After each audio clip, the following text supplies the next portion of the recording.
Wow, sobrang linaw pala talaga ng tubig dito sa Silva Hot Spring. Kaya naman hindi nakakapagtaka kung bakit lagi to dinarayo ng mga tao. At meron ka namang choice kung gusto mo ng malamig o mainit na tubig dito sa Malanday Mercedes Resort. Kaya kaswerte, ready mo na ang gamit mo. Sabay-sabay natin puntahan at makiligo at alamin ang ganda ng dalawang kilalang hot spring dito sa May Kalawan, Laguna. Kaya tara, sakay ka hanggang dulo.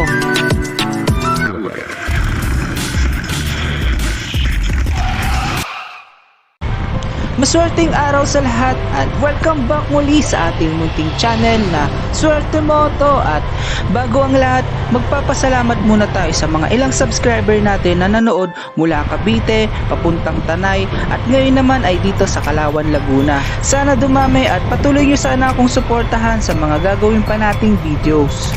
Time check, alas 8 na ng umaga at araw muli ng Sunday. Samahan nyo muli kami ni kumpanyeros na puntahan at ipakita sa inyo ang dalawang kilalang hot spring dito sa May Kalawan, Laguna. Kaya naman daw talaga to dinarayo dahil sa bukod sa banding ng pamilya ay nakakagaling din daw to ng lamig at sakit sa katawan. At yan ang Silva Hot Spring at ang katabilang nito na Malanday Mercedes Resort. At habang binabaybay namin itong Barangay Perez, Labac Road, ay bigla naming naisipan puntahan itong Rebel Del Resort. Kaya tara mga kaswerte, tingnan natin kung anong meron dito sa Rebel Resort.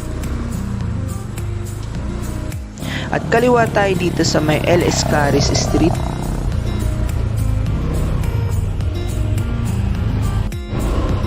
Ano Rebel Del? At welcome dito sa Rebel Del Resort, Calle 2, Barangay Perez. Tara, pasok tayo dito. Medyo matarik nga lang yung daan dito mga kaswerte.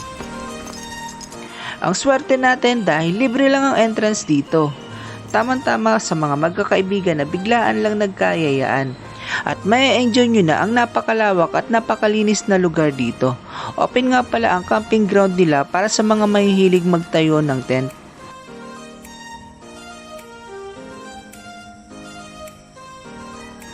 At kung day tour naman kayo mga kaswerte at gusto nyo maligo, ay kailangan nyo mag-avail ng mga cottage nila.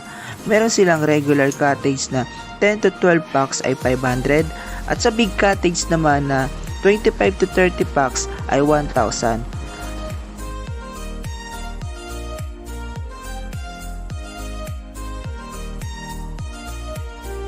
At kung overnight naman kayo mga kaswerte, meron lang silang additional na 500 pagka regular cottage at 1,000 naman sa big cottage. Sa ngayon, hindi available ang tubig nila dahil malabo, dahil sabi ng caretaker nila ay maulan sa part ng Alaminos, Laguna. Imagine mga kaswerte, kung summer season ngayon ay napakaganda at napakalinis ng lugar dito, kaya siguradong marerelax din kayo dito. At pag naswertehan nyo pa ay may mga rambutan pa kayong mapipitas dito.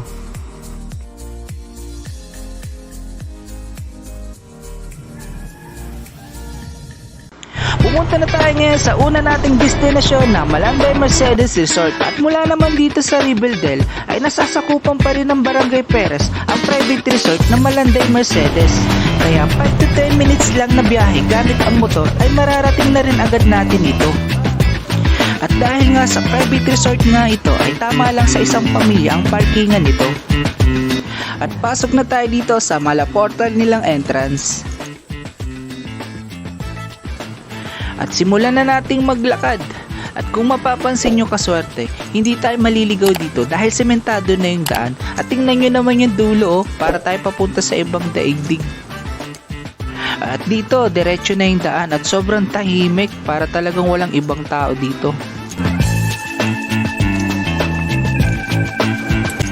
At di na napigilang mamitas ng rambutan ni kumpanyeros. Ayan siya oh. At ingat tayo sa part na daan na ito dahil medyo matarik na, buti na lang may hawakan. At andito na nga tayo at welcome sa Malanday Mercedes Private Resort.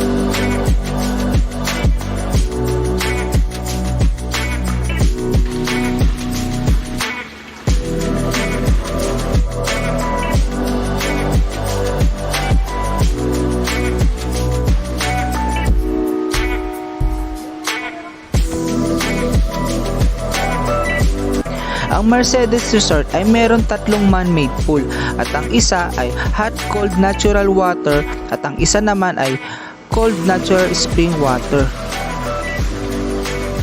At isang cottage lang palang available dito at isang pool naman ay dinedevelop pa kaya medyo malabo. Ang Malanday Mercedes Private Resort ay kayang mag-accommodate up to 30 person. At ilalagay ko na lang sa description video ang mga rates para pwede ko pang ma-update. Ang pang-adult pala na natural hot spring ay may sukat na 6 feet. At sa pangbata naman na natural cold spring ay may sukat na 2 to 3 feet.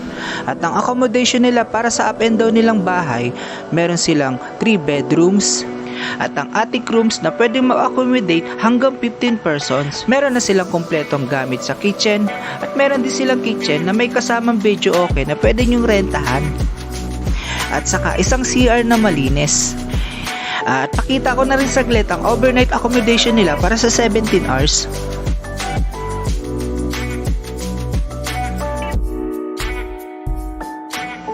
At hanapin nyo lang ang napakabait na caretaker ng resort na si Kuya Hoben para ma-assist kayo sa mga kailangan nyo.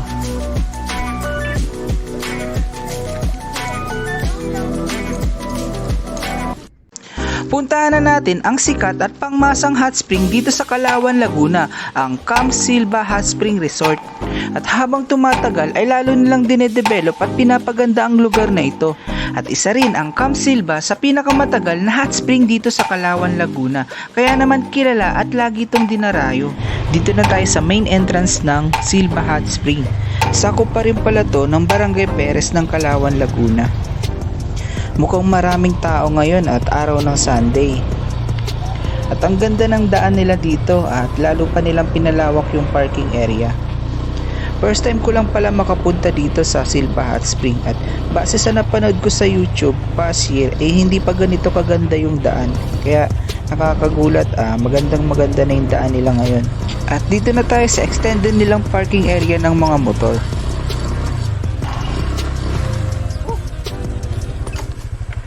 At kung marami kayong dalang gamit ay pwede kayong mag-rent ng kabayo sa halagang 600. At dahil gusto namin magpapawis bago maligo ay naglakad na lang kami pababa. Sobrang ganda na talaga ng daan dito kumpara noong nakaraang taon. At mga 15 minutes lang na lakaran ay mararating na rin natin ang pinaka-main ng Silva Hot Spring at ito agad ang bubungad sa inyo. Ang kanilang natural na steaming hot spring na merong lalim na 5 feet at meron din itong sukat na 36 to 45 degrees Celsius ang init. Kaya perfect na talaga to para lubluban ng isang pamilya na may sakit sa katawan. At meron silang entrance na 100p para sa day tour at overnight. At sa iba't ibang rental cottage ay pakita ko na lang sa screen para mas mabilis nyong malaman.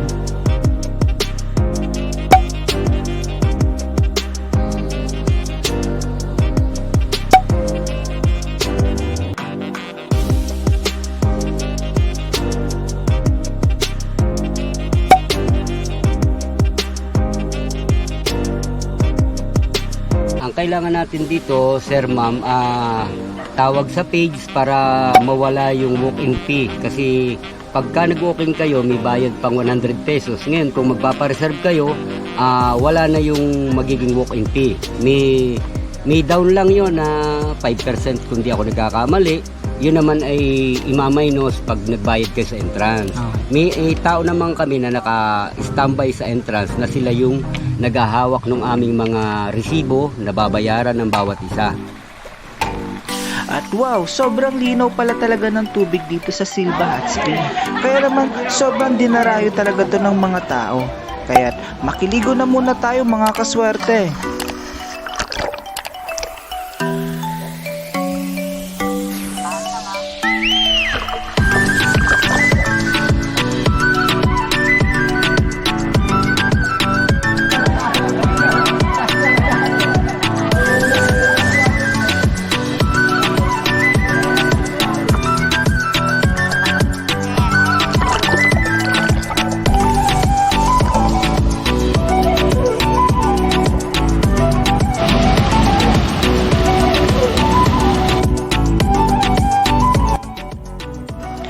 kapag nagutom na kayo after maligo ay meron din silang available na sari-sari store dito sa loob na pwede kayong mag-request ng paluto.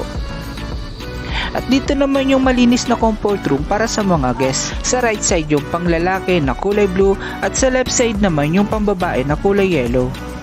At katabi lang nila yung short room na pwede nyong pagpalitan ng damit pagkatapos nyong mag-shower sa tapat.